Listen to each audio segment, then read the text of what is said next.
Hi, welcome to Relational Effectiveness. My name is Lynn Hoerauf. I'm an award-winning author and a speaker. If you'd like to hear more about me, feel free to go to my website at lynnspeaks.com. I'd like to thank the Strategic Advisor Board for sponsoring this video today, and let's get started.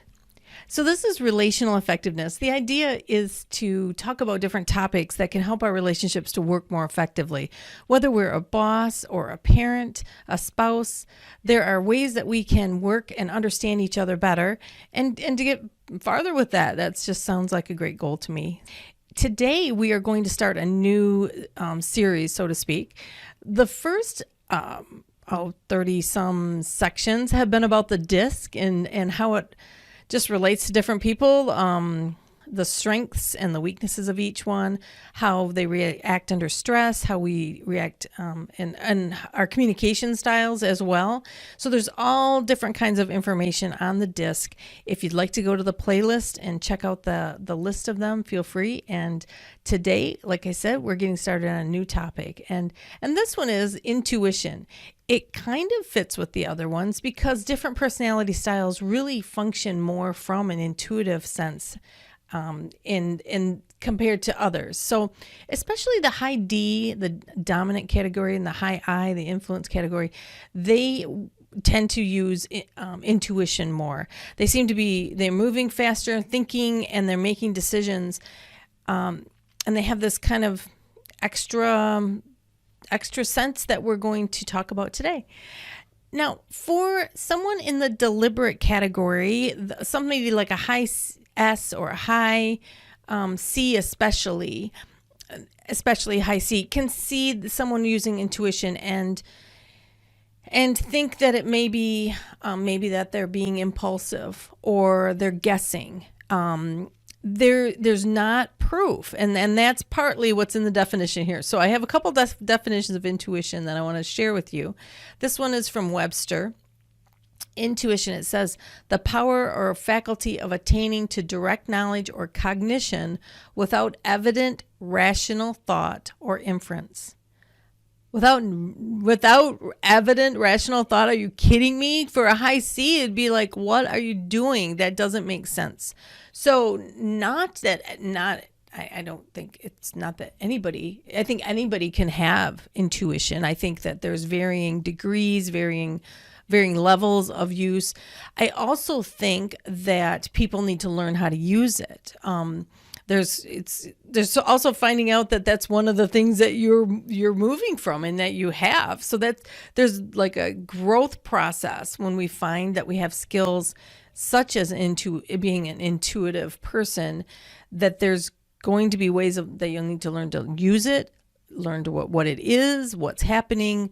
There will be some trial and error in figuring out how it works for you, but especially, well, let me go to the next definition. This one is a definition of intuition, and it's from the American Heritage Dictionary.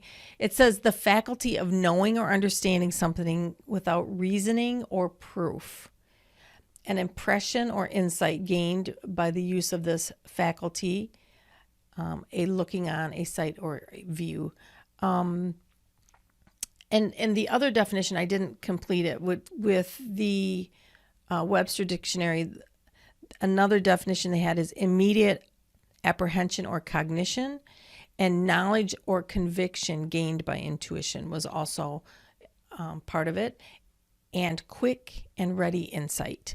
So when I see those definitions, I can see why a high C, especially the conscientiousness category, where things line up, they want evidence and they like data and statistics. And so when those are ways that you gather that information and make your decision, seeing someone use intuition could be very, I would think, it could be confusing. It could be that doesn't make sense at all and dismissed as something that's valid. And I've heard people say that it looks like they're guessing. It looks like they are just being impulsive, that they're not really thinking this through. And actually, it could have been otherwise. It's just that with intuition, it's invisible, right? It like it's saying in these exact definitions that there isn't a rational thought necessarily behind it. There's not proof behind it. So how do we negotiate that?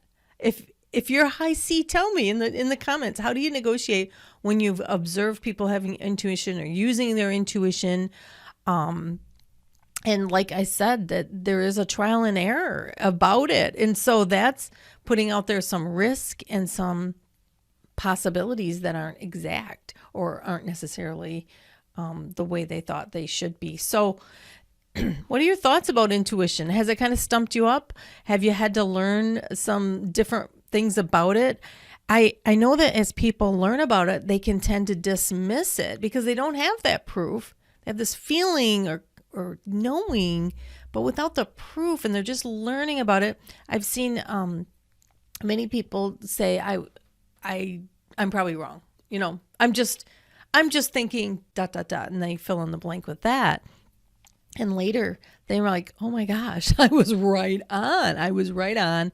And I somehow knew, don't know how I knew, but it was their intuition kicking in, and they were just starting to get their training wheels and figuring out how to use this amazing gift, and a gift to be respected. And anyway, what are your thoughts on that? I hope you're having a great day, and feel free to like and comment, and we'll see you again tomorrow. Have a great day.